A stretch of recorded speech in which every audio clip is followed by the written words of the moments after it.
bakola byamagero tugende mulago wali abalwadde ba kansa wali abagwa ababoda boda batambule lwaki pastor buli lwasindika mbu fire owa kamera tagwa bera mukutte ndagayo wa cameraman ngalikodinga pastor yali yagudde nze nsibawo njala ngene mu church yonna muje ndabeyo pastor asindikira fire ngwe ngangwa ntega shumba zate nambanyi genyina gabajjajjange ba sisters bange gukka ndi ready mumbulye pastor yenna tugendeyo basindikire fire nze gashuma ngwe I'm protected by my ancestors okitegera ndowooza tekiriyo sisobola kugwa kubanga nabo bakimanyize siri mujega zere kitwale wa bugingo kiri eki si buli muntu ajja kutegeera nga gwotegeera ate si buli omuntu ajja lowooza nga wolowooza atandise n'eddoboozi ya Frank Gashumba yabadde olunaku olw'ejjo ku Radio emu n'abako program gyakola era ekwataganya ddala ku nsonga ezigenda maaso wakati wa Pastor Bugingo n'abantu abamu abagezi maaso n'okubeera nga bamukubwa olwogolo munnange webujjidde olunaku olwaleero nga Bugingo ali mu kattu yavuddeyo n'agamba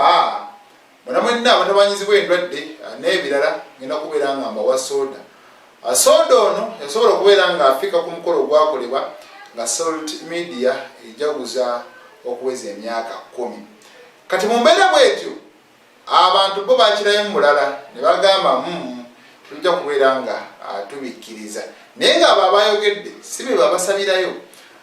Frank Gashumba ebigambo bye kambibongere kuba kyemanye mujja kuŋŋamba tumalireyo kambibongere amutegeere ki kyeyayogedde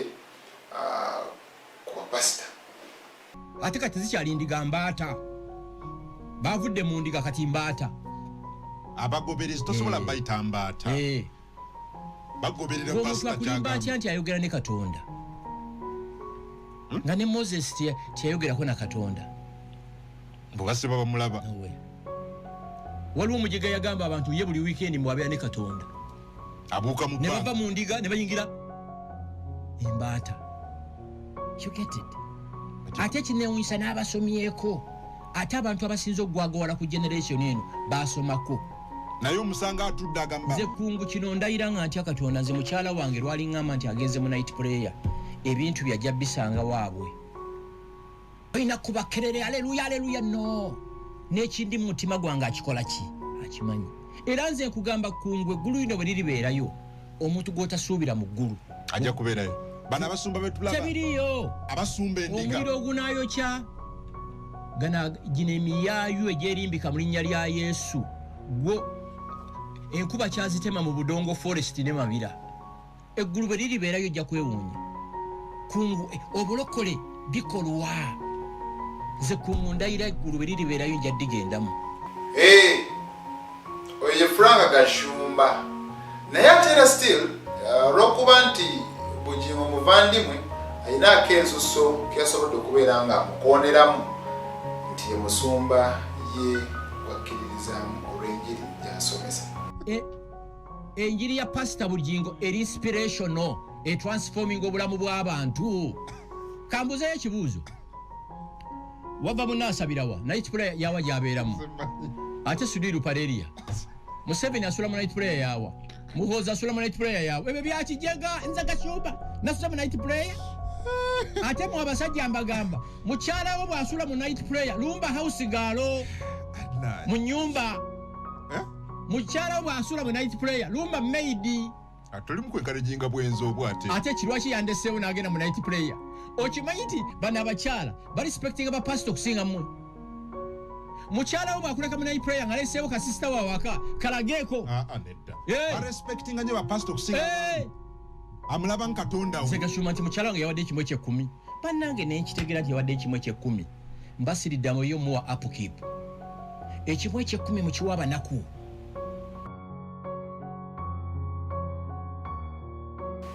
Bugingo bingi nnyo ebigenza maaso n'okubeera nga bimutuukako mwaka nga gutandika tujjukira yasimadduka amasasi era mwaga amasasi mwafiiramu eyali omukuumi we amanyikiddwa nga Richard then neyeeyukira awo entalo endala nnyingi nnyo gye muvuddeko eri amabega mujjukira ogw'okwokya Bayibuli nagwo gwaliwo wayokya Bible nze saajokya wayokya Bible saajokya Holy Ghost n'ebirala kati olutalo olwa Teddy Naluswa okubeera nga baawukana okufuna Susan Makula nalwo ne lubeera lw'amaanyi era olwo lwasitulira ddala n'olutalo olwa Pastor Kayanja ku Ssene Bujingo tujjukira Bujingo yalumbanga nnyo Pastor Kayanja ne Jessica Kayanja olutalo olwa Pastor Senyonga nawo lwasituka Senyonga nno ng'aleetera ono ow'ebwayise ng'atwalira oli ow'Emakerere kale ne bitambula bwe bityo munnange newankubadde abantu abamu tebasonda ku Pentagon but basobola okubeera nga bavaayo ne babanja Pentagon ne bagaa ssente zize zisondebwa ku Pentagon ziriwa era zaakola ki n'ebyo ne bibeerawo mpolampola tetusobola kwerabira olutalo lwa NUP oluvannyuma lwa Bujingo okugamba nti NUP n'ebirala Bobi Wine Wanjaga n'ebirala abaana basobola okuba nga bavaayo ne bamwambalira n'olutalo lwakyaka era lwali lw'amaanyi nnyo nnyini ddala kati Bujingo si yasoose okubeera nga agaba ebintu ebifaananako weebiti era tujjukirira ddala ne munywanyiwe emabega eri kubanga Bujingo ne Pastor Yiga baali bawamu bavubukira wamu era emirimu gyonna egy'obusumba kumbi bagitandikira wamu kati mu mbeera bwetyo omugenzi Pastor Yiga naye yagabako ebintu yagabako empeta mujijjukira yabanga emitwalo 10 watermeloni omuti omugaati ne chai kosa amaji n'akatambaala holy water ne olive water birabenda byabeerangawo era abantu abanga yinangamu kasente nga bawaayo okubyefunira ebirala byabanga byabwereere yes then tugendako ow'omusumba w'okubiri Pastor Kakande naye yayina omuceere n'abeera n'amazzi ag'omuluzi olw'omukisa ne apple nebyo ne bibeerawo Pastor Mbonye tujjukira kumukwata ku ngatto okunywegera ku ngatto n'ebirala ng'ofuna omukisa balinga bagamba kati kitegeeza ki amakanisa ganeno weegali tuyinza obututunuulira disadvantage but netusooka tutunuulira advantage abalokole banene ababeera mugana amakanisa sometimes abamu bagendayo olw'ebizibu bye basanga mu bulamu bw'ensi obwavu n'ebirala ng'obadde okimanyi waliwo omuntu agenda mu kanisa just nga talina waakubeera n'agamba owaali eno engeri gye waliyo service ez'obulunaku overnight n'ebirala kangende nga nsuleyo kati mu mbeera bwetyo abo ne bagenda eyo okukima ebyamagero byabwe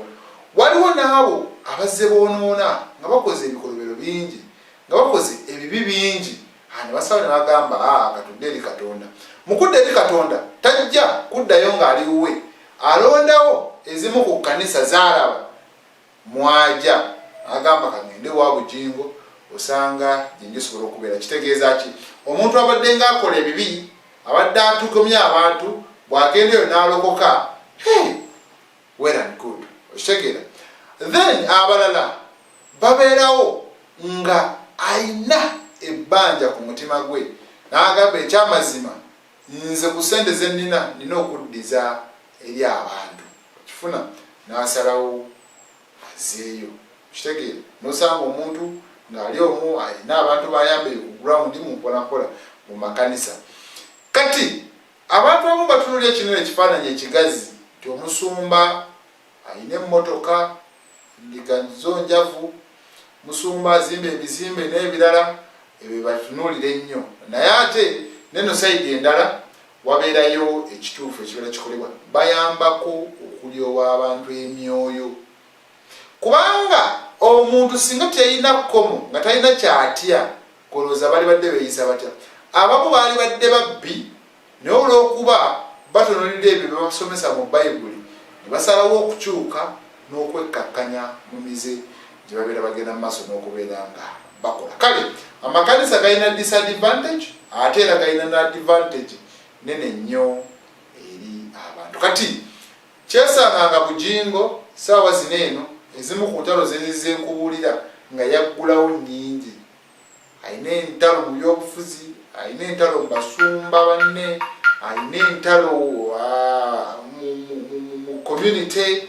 so ne weesanganga ekyamazima kiba kizibu okumanya ekituufu n'ekikyamu, but so far z'omuntu wabanga takase muntu nti guno soda mutwale, sikirabamu buzibu, kitegeera, sikirabamu buzibu kuba waliwo asobola okugamba nti nze bwe natwala ono soda nafuna kino n'ebirala, kuba abantu ekibatwalayo mu makanisa kuba kukkiriza. Abantu okukkiriza wabanga abadde yatya okutandika okusaba emirimu, ajja kugenda afune soda ate atandika okunoonya emirimu, ajja maliriza agufunye, olowooza obuyinja ajja buwaana, ajja buwa omusumba we akosa ne soda gwe yanywa. Kitegeeza kiba kimuyambyeko okumuwa obuvumu. Olutalo kyagenda ddala mu maaso, njagadde kubeera nga tukuba tooki mu nsonga ezigenda mu maaso. Nze Ssegabamu Rashid.